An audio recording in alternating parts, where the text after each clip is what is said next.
व्याप्त है, संपूर्ण प्राणियों में स्थित है, परंतु ये वही अनुभव कर सकता है जो उनका आश्रय लेकर भजन में लगा है। ये अध्यात्म खिलवाड़ नहीं भाई, ये अध्यात्म बाहरी चमत्कार नहीं है, बाहरी सुविधाओं का भोग अध्यात्म नहीं है। बाहरी सुविधाएं पुण्य के भाव से मिलती हैं। तुम्हारा पुण्य शुभ जोरदार है तो बाहरी सुविधाएं घेर लेंगी आके, पाप जोरदार हो गया तो बाहरी सुविधाओं को हरण कर लेगा। पुण्य पाप का बल भजन के ऊपर नहीं पड़ता, इसीलिए इस जन्म में भगवत प्राप्ति निश्चित है अगर आप चाहो तो। इसमें प्रारब्ध जो पुण्य पाप का है कोई प्रभाव नहीं डाल सकता। पुण्य बल से खूब वैभव बढ़ जाए या पाप बल से सब अपहरण हो जाए कोई फर्क नहीं पड़ता, वो उपासक भजन बल से युक्त रहता है। अब जो भजन नहीं करते हैं तो भगवान दूसरी बात कह रहे हैं। पहले तो कहा मैं सब में व्याप्त हूं, संपूर्ण प्राणियों में भगवान है, सब रूपों में भगवान है। अब जो भगवान कह रहे हैं ये थोड़ी समझ की बात है। या कह रहे हैं मत स्थान सर्वभूतानि न चाहम तेषु अवस्थिता, मैं उनमें नहीं हूं और वो मेरे में नहीं। अभी क्या कह रहे, मया तत्मिदं सर्वम जगद अव्यक्त मूर्तिना, मैं ही संपूर्ण प्राणियों में स्थित हूं, चाहे वो परा प्रकृति हो चाहे अपरा प्रकृति हो, जीव हो या माया हो, मैं ही मैं हूं। समझ में आ गई? क्योंकि बहुत बार सुना है। अब एक भगवान बात कह रहे, आश्चर्य में कह रहे, न चाहम तेषु अवस्थिता।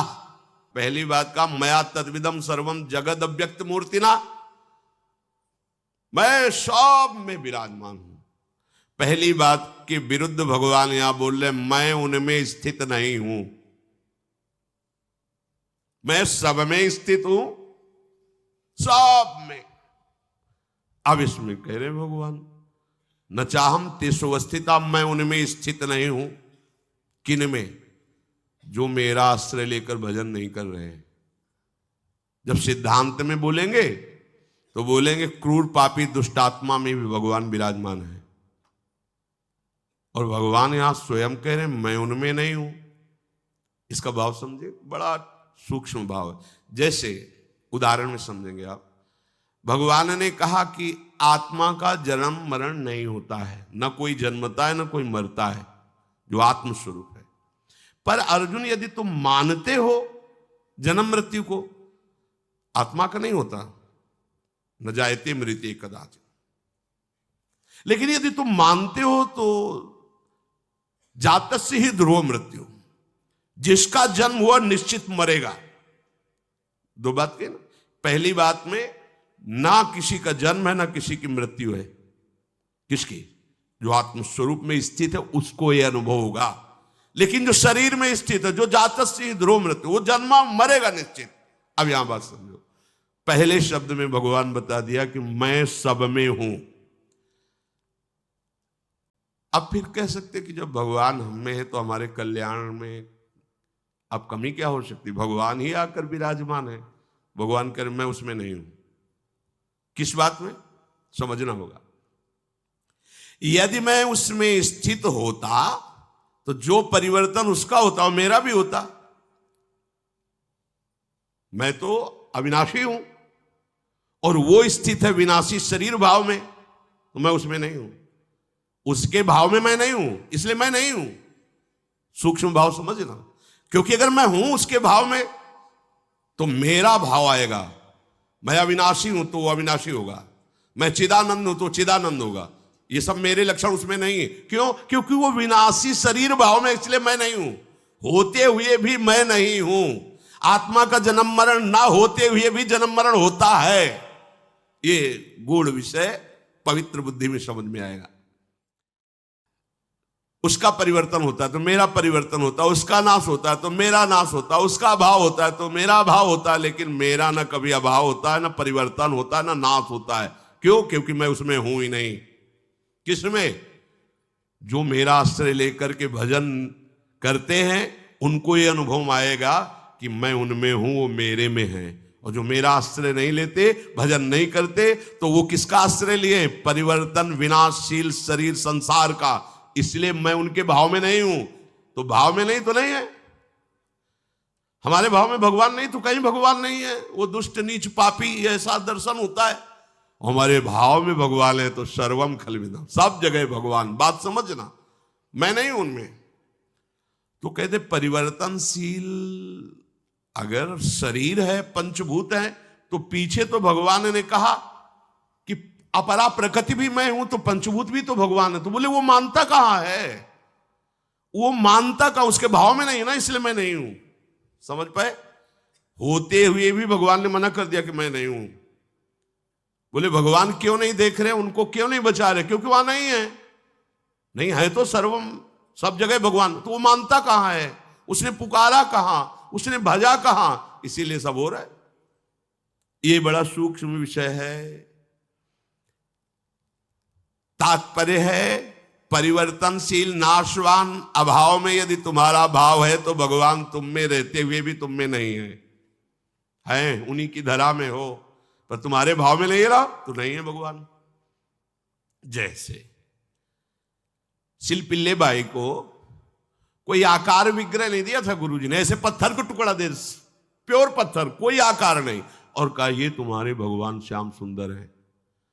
उनके भाव में आया मेरे भगवान श्याम सुंदर है, छाती से हृदय में लगाए, रात दिन उन्हीं को प्यार दुलार। अब जब ब्याह हुआ तो पति की तरफ हेर ही नहीं रही थी। पति ने देखा कौन सा किसकी छवि क्या, तो देखा एक पत्थर का टुकड़ा है। हमसे ब्याह किया, हमारी तरफ तो देख रहे पत्थर के टुकड़े एक देर जल में फेंको। भारी व्याकुलता, कूद पड़ी। अब तो प्राण त्याग देंगे, अपने प्रभु के बिना मैंने नहीं जी सकती। जल से निकल करके पत्थर का टुकड़ा, और सामने ही ललित त्रिभंगी मुरली मनो है ना उस पत्थर में, उसके भाव में नहीं है ना, वो फेंक दिया पत्थर का टुकड़ा। वहां भांग जिससे बांटी जाती थी वो बट्टा धन्ना जी को दिया, ये भगवान है तुम्हारे। बालक थे तो शालिग्राम भगवान को नीचे बैठा दिया और बट्टा को ऊपर ऐसे रख दिया। बोले बड़े ठाकुर चाहिए कि छोटे? बोले हमें तो बड़े ठाकुर चाहिए। तो हाँ बड़े वाले ऊपर स्वामी है, ये ले, बस नहा के इनको नहला देना और पवा के इनको तुम पा लेना। साक्षात ठाकुर साथ घूमते थे ना। भांग के बट्टे में अगर हमारा भाव नहीं तो नहीं है ना, वो तो भांग का बट्टा, कोई श्री विग्रह थोड़ी हमारे लिए नहीं है, उनके लिए है। बस ये बात समझना है। नचमत स्थानि भूतानि, संपूर्ण प्राणी जो वो मेरे में नहीं। पहले मैं बताया कि मैं सब में हूं, उसकी बात के विरुद्ध में बोले कि मैं उनमें नहीं हूं। अब इसमें दूसरी बात में सब मेरे में है, उस बात के विरुद्ध कह रहे वो प्राणी मेरे में नहीं है। क्योंकि यदि मेरे में स्थित होते तो मेरा निर्विकार स्वरूप हो, निर्विकार हो जाते। बोले नहीं, अब ये तो भगवान में स्थित है, ये तो भगवान के समान है। क्योंकि भगवान में स्थित नहीं है, वो विकारों में स्थित है। इसलिए भगवान कह रहे वो मेरे में स्थित नहीं है, मैं उसमें स्थित नहीं हूं। प्रभु जैसे निर्विकार हैं वैसे ही वो निर्विकार हो जाएगा। प्रभु जैसे परमानंद में है वैसे वो परमानंद हो जाएगा। प्रभु सब काल में, सब समय में, सब व्यक्तियों में है, तो ऐसे ही उसको अनुभव हो जाएगा मैं ही सब में हूं। जो यहां सो सारे जगत में, भेद खत्म। तो मैं उनमें स्थित नहीं हूं, वो मेरे में स्थित नहीं है। कौन? जो प्रभु से विमुख हैं। प्रभु हैं सब में, पर जिनके अंदर प्रभु का भाव नहीं है तो प्रभु वहां विराजमान होकर भी कहते मैं वहां नहीं हूं। जैसे दुर्वासा जी को कहा कि जो केवल मेरी अनन्यता में है, मेरे भजन में है, वो केवल मुझे जानते हैं, तो मैं केवल उन्हीं को जानता हूं। देख लो, सर्वज्ञ भगवान क्या कह रहे हैं? वो मुझे जानते हैं, मेरे अनन्य तो मैं उनका अनन्य हूं, मैं केवल उन्हीं को जानता हूं। वो मेरे हृदय हैं, मैं उनका हृदय हूं। साधु हृदय मई हम। क्या भगवान सबके हृदय नहीं है क्या? फिर क्यों कह रहे साधु हृदय मई हो? उन्होंने अपना हृदय दे दिया तो मेरा हृदय ही उनके हृदय में स्फुरित हो गया। आपने हृदय संसार को दिया तो भगवान हृदयेश्वर हृदय में रहते हुए कह रहे मैं तुम्हारे हृदय में नहीं हूं, चिंता मत करो, मनमानी जो करो अवश्य में भोक्तव्यम कृतम कर्म शुभाशुभम। वो आपने हृदय विहारी भगवान को पहचान कर अपना हृदय उनके हवाले कर दिया। तो कह रहे चिंता मत करो, हम तो हम सर्व पापेभ्यो मोक्षयिष्यामि मा शुचा। तुमने माना कि मैं हूं तो आप निश्चिंत हो जाओ। तुमने माना कि यहां भगवान नहीं है तो मैं नहीं हूं, हम आंख मुंदे हैं, नहीं है, मान लो नहीं है, तो भोग रहे हैं, जन्म मरण को प्राप्त हो रहे हैं। श्री भगवान कह रहे मैं उनमें स्थित नहीं हूं, वो मेरे में स्थित नहीं है। बोले अब इनकी भगवान में स्थिति है। भाव वस्तुतः संपूर्ण प्राणियों का उत्पन्न होना, संपूर्ण प्राणियों का पालन होना, संपूर्ण प्राणियों का सृजन होना और संपूर्ण प्राणियों के रूप में होना, ये केवल भगवान ही है। प्राणियों का भरण पोषण धारण स्थिति मैं ही हूं, पर जो मेरा भजन नहीं करते, मेरा आश्रय नहीं लेते, मैं उनके भाव में नहीं हूं ना, तो नहीं हूं। जाकी रही भावना जैसी, वो मेरे में स्थित नहीं है, इसलिए मैं उनमें स्थित नहीं हूं। जो मेरे भाव में है मैं उनको रोम रोम में अनुभव कराता हूं कि प्रभु विराजमान, कण कण में अनुभव कराता हूं प्रभु विराजमान है। इसलिए इस भाव को हम हृदय से स्वीकार करें, हम कभी अकेले नहीं हैं, हमारे साथ प्रभु हैं। किसी भी समय में ऐसा वो समय नहीं जहां प्रभु ना हो, तो इस समय भी प्रभु हमारे हैं। इस समय यही है, सब में है, हम में भी है, सब जगह यहां भी हैं, सब समय में इस समय भी हैं, सबके हैं, वो हमारे भी हैं। ये भाव के बिना भक्ति पूर्ण नहीं होती। कभी आप अपने को अकेला मत समझिए, आपके प्रभु आपके साथ हैं। ये तभी समझ सकते हो जब मुख में नाम चलेगा। मुख में हो राम नाम, राम तेरे हाथ में, बंदे तू अकेला नहीं, राम तेरे साथ में। ये कब अनुभव हुआ? जब मुख में राधा वल्लभ लाल को हृदय ध्यान मुख नाम। फिर बोले अब किसकी जरूरत पड़ेगी? जब आपको लगेगा प्रभु मेरे साथ हैं, प्रभु मेरे हाथ में है। हाथ का मतलब होता है जैसा मैं चाहूंगा वैसा मेरे प्रभु करेंगे। ये आगे की स्थिति में होता है जैसा मैं चाहूंगा। पहले तो तुम्हें जोई जोई प्यारो करे सोई मोई भावे, ऐसी स्थिति बनानी होगी। फिर भावे मोई जोई सोई सोई करें प्यारे, ऐसी स्थिति अपने आप प्राप्त हो जाएगी।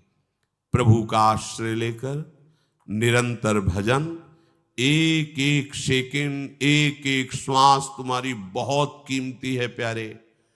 मानो 50 वर्ष तुमने धन कमाया, अब आपकी आखिरी श्वास है, तो 50 वर्ष के व्यतीत किए हुए समय में जो धन मिला, उस धन से तुम एक सेकंड भी नहीं खरीद सकते हो।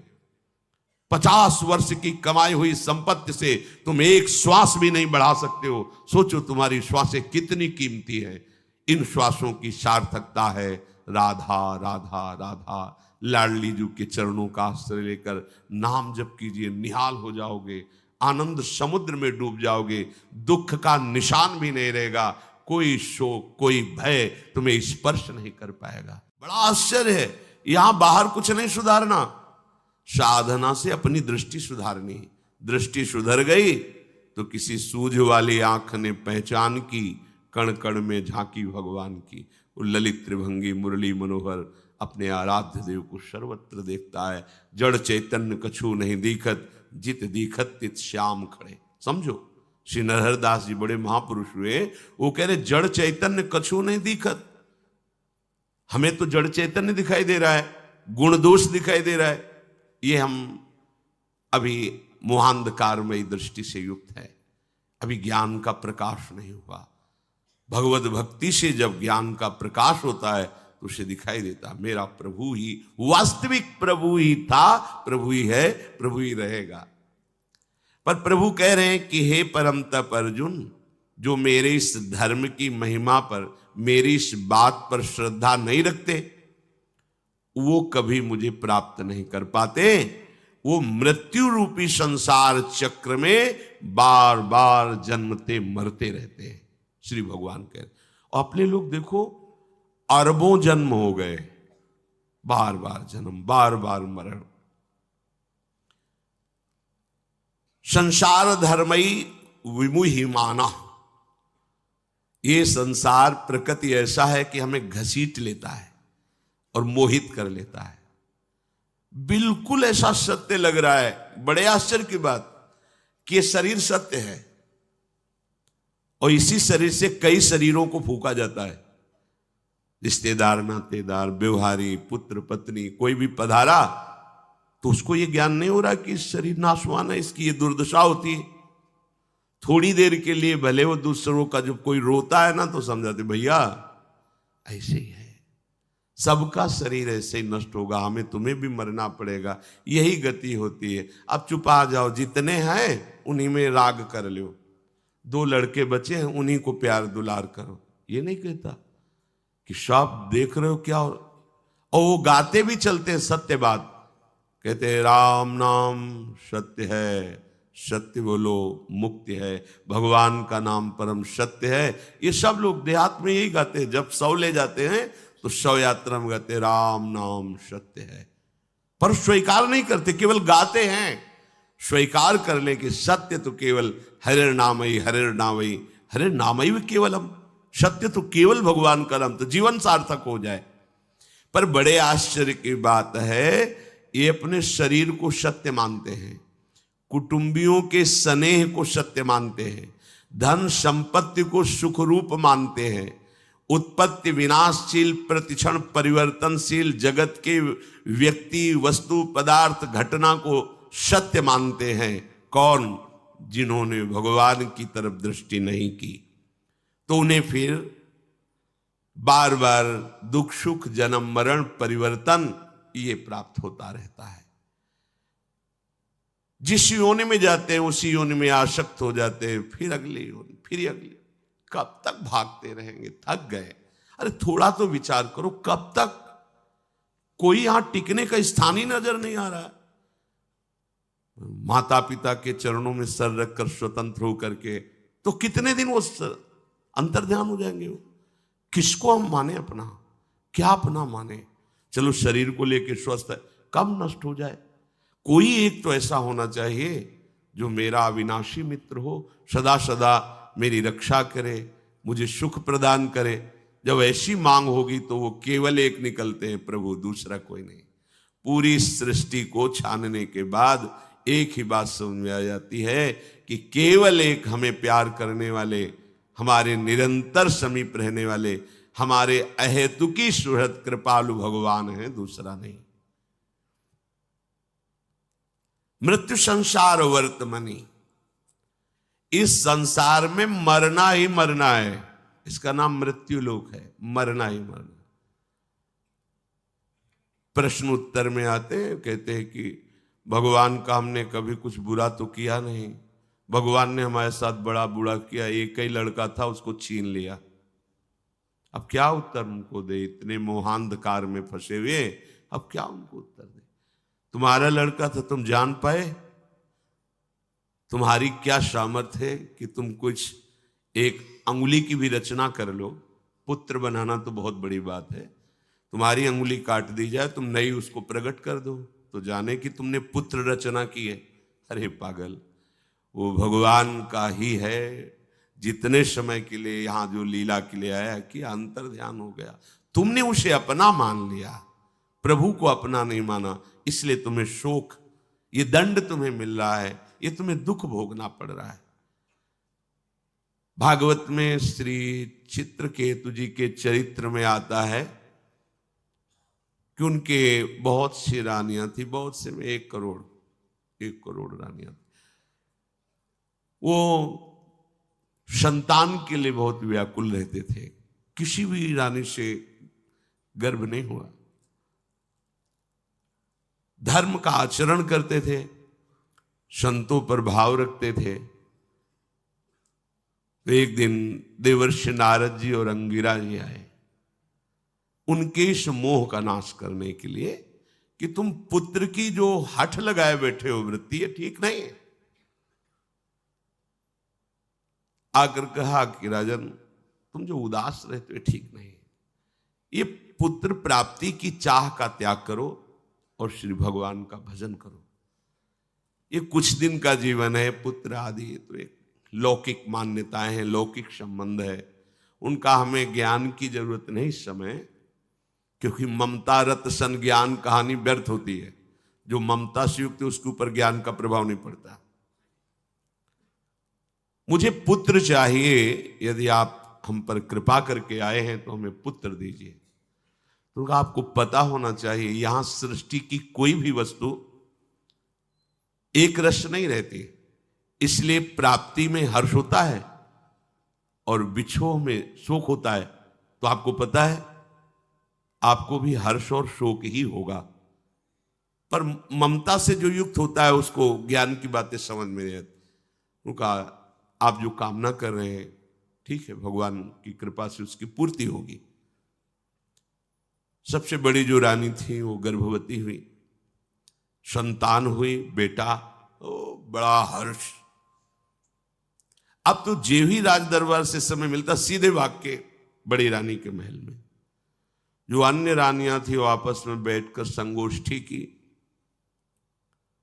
जैसे रसिकों की संगोष्ठी होती है ऐसे प्रपंचियों की भी होती, कि अब तो राजा हमारी तरफ देखते ही नहीं, बोले आना उनके बेटा हो गया, हमारे बेटा नहीं, तो इसलिए बोले हम सबको राजा की तरफ से दूर करने वाला यही तो है ना बेटा,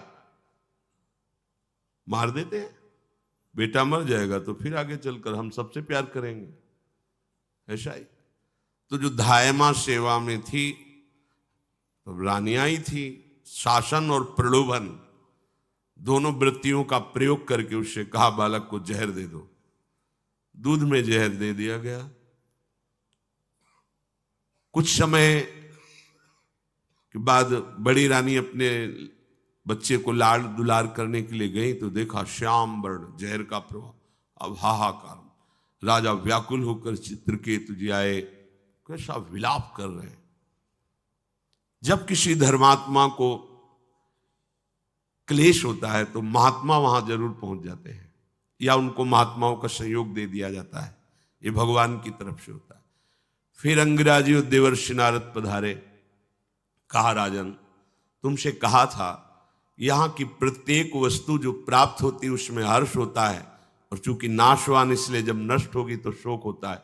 आप हमारी बात को समझ नहीं पाए थे, अब समझ लीजिए। उनका मुझे उपदेश नहीं, मुझे हमारे पुत्र से बात करनी है, बात करनी है, अभी बुला देता हूं। वो सामर्थ्यशाली महात्मा आकर्षण किया, जीवात्मा उपस्थित, बोले देखो ये तुम्हारे पिता तुम्हारे लिए कितने दुखी हो रहे हैं, आओ अपने शरीर पे आ जाओ। अरे उनका महाराज आप क्यों ऐसी मजाक की बात करते हैं, हमारा बाप है, कई बार ये मेरा बेटा बना, मेरी पत्नी बना, इसको पता है ये मेरा अरे कुछ समय के लिए अपने कर्म बंधन से जकड़ कर इसके पास आया था, मैं इसका पुत्र नहीं हूं। ऐसे कठोर वचनों से बोले कि राजा को होश हो गया। अरे मैं जिसके लिए इतना रो रहा हूं, हाय हाय कर रहा हूं, कैसे बोल रहा है। अंतर्ध्यान जीवात्मा। बस उसी समय उनको वैराग्य हुआ और भगवान शंकरषण की आराधना करके भगवत साक्षात्कार किया। इस संसार को हम सत्य मान रहे हैं, रिश्ते नातों को सत्य मान रहे हैं, क्यों? भगवान कह रहे असत दधाना पुरुषा, क्योंकि उनको मेरे पर श्रद्धा नहीं है, इसलिए उनकी ये दुर्गति हुई। क्या दुर्गति हुई? वर्तमान में शरीर से राग हो जाना, शरीर संबंधियों से राग हो जाना, शरीर भोगों से राग हो, वर्तमान में दुर्गति है। इसका परिणाम तो दुर्गति है ही है, केवल दुर्गति परिणाम है, केवल दुर्गति। और प्रायः हम सब इसी में फंसे हुए हैं।